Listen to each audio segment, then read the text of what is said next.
Vancouver shows just how much it costs to ban apartments, driving problems from inequality to sprawl to pollution. Restrictions against anything but single-detached houses have to go. Vancouver is the epicenter of British Columbia's housing crisis and shortage. So why does the city still ban new apartment buildings on most of its residential land, reserving it exclusively for low-density housing? While there have been small steps towards reforming single-detached zoning in Vancouver in recent years, apartments are still not allowed on more than 3/4 of the city's residential land. Much the same is true in other big, expensive cities in BC and across North America. Under this decades-old zoning regime, sometimes referred to as the Grand Bargain, apartments are permitted only in relatively narrow segments of a city. Apartment construction is largely confined to busy roads and areas with older apartments where working class and poorer folks live, while the wealthiest single-detached housing areas are left largely untouched to avoid provoking NIMBY backlash. The results of this grand bargain are perhaps easiest to see from above, as in the image below from the housing advocacy group, Vancouver Area Neighbours Association. While Vancouver may conjure images of glassy downtown skyscrapers, the reality is that most of the city's land area is taken up by single-detached houses, the most expensive and land-intensive form of housing. The BC government has recently shown a willingness to incrementally push back on cities applying exclusionary zoning, more on this below, but as yet, it hasn't been prepared to overturn widespread apartment bans. Persistent exclusionary zoning in cities like Vancouver is deepening the housing shortage and inflicting damage on Vancouverites and British Columbians, especially renters, in several ways. 7 ways the apartment ban hurts renters and perpetuates the housing shortage. 1. It blocks new homes on most of city's land. First, the apartment ban is suppressing the creation of badly needed new housing in huge parts of our cities. The Canada Mortgage and Housing Corporation estimates that British Columbia needs to build 610,000 more homes by 2030 above current trends, consistent with findings of independent analysts. Housing shortages hurt the most vulnerable, while adding new housing helps reduce upward pressure on rents. We can't address those shortages while blocking apartment creation on the vast majority of cities' residential land. 2.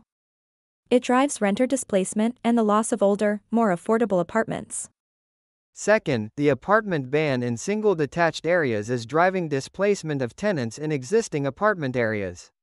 Under the status quo, with apartments blocked in the vast detached housing zones of our cities, development is steered instead towards places where apartment buildings are already located, leading to the demolition of older, lower-cost apartments. Burnaby notoriously saw widespread displacement of renters in this manner near Metrotown, and other cities have seen similar patterns of development. It doesn't have to be this way. New apartments could be built instead in nearby single-detached areas if cities would allow it. 3. It balloons the costs and risks of building new homes, including for affordable housing developers. Third, exclusionary zoning increases both the costs of new housing and the risk that uncertainty and delay prevent construction altogether. In limited areas where apartment housing is allowed, through an unpredictable discretionary rezoning process, developers of new housing, non-market one and market alike, have to compete for scarce parcels, driving up land purchase prices.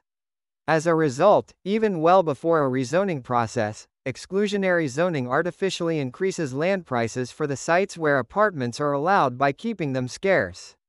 For nonprofits trying to build affordable housing, the cost and risk of the rezoning process itself can jeopardize project viability. Higher costs for non-market housing translate directly into higher rents, undermining affordability. In Vancouver, nonprofit housing developers estimate that a rezoning process can easily cost them $500,000 to $1 million, including required pre-development expenditures and fees. 4. It restricts neighborhood choices and segregates apartments to busy, polluted roads. Fourth, by suppressing apartment creation in wealthier areas, exclusionary zoning robs people of the option to live in the areas they choose. Historically, this has been a conscious effort of city officials to ensure certain neighborhoods are reserved for the crème de la crème, as one resident of a wealthy Vancouver area put it. Instead, residents of most new apartments are forced to live in the restricted areas where building apartments is allowed, on noisy, polluted arterial roads, harming their health and safety. Indeed, one Community Vision document in Vancouver praised this practice of confining new apartments to busy roads because they help shield, to some extent, adjacent single-family homes from the noise of arterial traffic, and leave large areas of single-family unchanged. Steering development to arterial roads also puts a target on small businesses that may be displaced from low-cost commercial spaces on these streets. 5. It drives sprawl, long commutes, and air pollution. Fifth, when cities like Vancouver block apartments on so much of their land, it pushes people out of the city and spurs more car-dependent sprawl in outlying areas. This means more commuter misery, higher household transportation costs, and increased climate pollution. Indeed, a growing body of research points to ending these exclusionary residential land use policies as a critical climate solution. 6.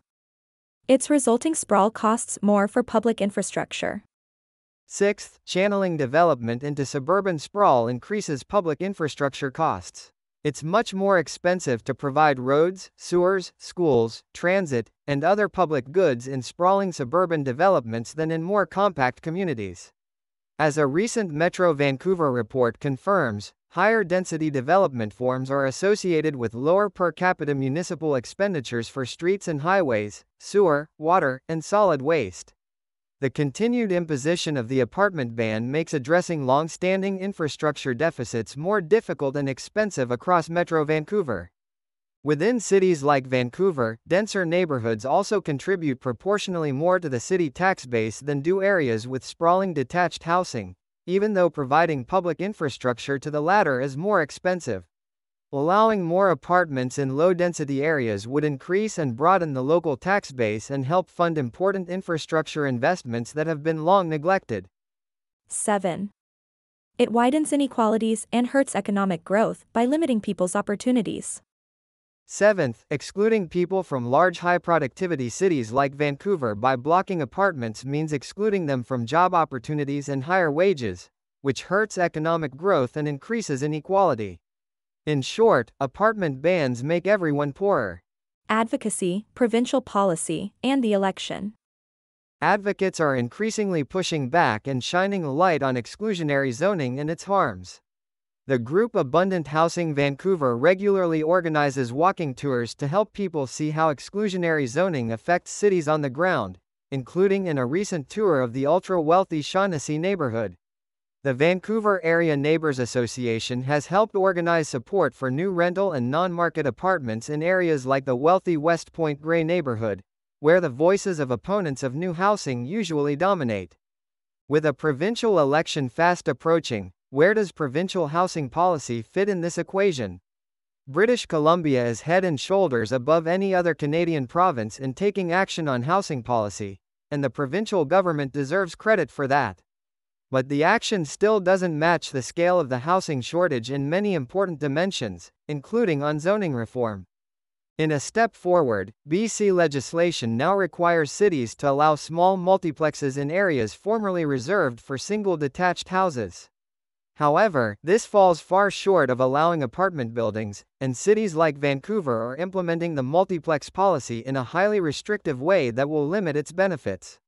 The provincial government is also pushing cities to allow apartment buildings within 800 meters of transit hubs like SkyTrain stations, which include areas still dominated by single-detached houses. But there are too many ways for cities to wriggle out of these requirements, which apply to limited areas. These steps forward urgently need to be expanded, yet the main opposition BC Conservative Party strongly opposed even these limited steps on reforming single-detached zoning. In an interview earlier this year, leader John Rusted called the BC government's reforms crazy and promised to repeal all of that, despite saying he would somehow increase housing supply. The BC Green Party voted against the legislation allowing multiplexes in single-detached areas but in favor of allowing larger apartment buildings near transit hubs. Ending exclusionary zoning once and for all. In a housing crisis and shortage, public policy should ensure that land where apartments are permitted is plentiful, not scarce and expensive. Yet long-standing zoning and land use policies are geared to do exactly the opposite, preventing the construction of multifamily homes in the places that need it most. To end the apartment ban, at a minimum, expensive cities like Vancouver should allow at least 6-story rental apartments by right, without discretionary site-by-site rezonings. Anywhere that you can currently build a multi-million-dollar detached house, that is, almost anywhere.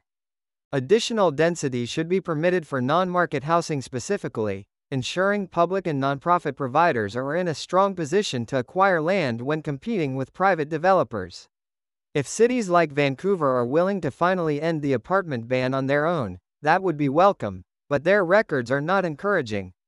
There is a strong democratic case for provincial action on zoning. To be clear, zoning reform isn't a silver bullet for the housing crisis. There are many other key pieces of the puzzle, including a massive increase in public investment in non-market housing, taxing the wealthiest landowners, and strong tenant protections. But any serious effort to tackle the housing crisis and shortage must bring the apartment ban to an end. Cracks in the edifice of exclusionary zoning have appeared in recent years, yet it remains in force on the vast majority of land in our cities. There is no way out of the housing crisis, or towards a large build-out of non-market and rental homes on the scale BC needs, without finally ending the apartment ban.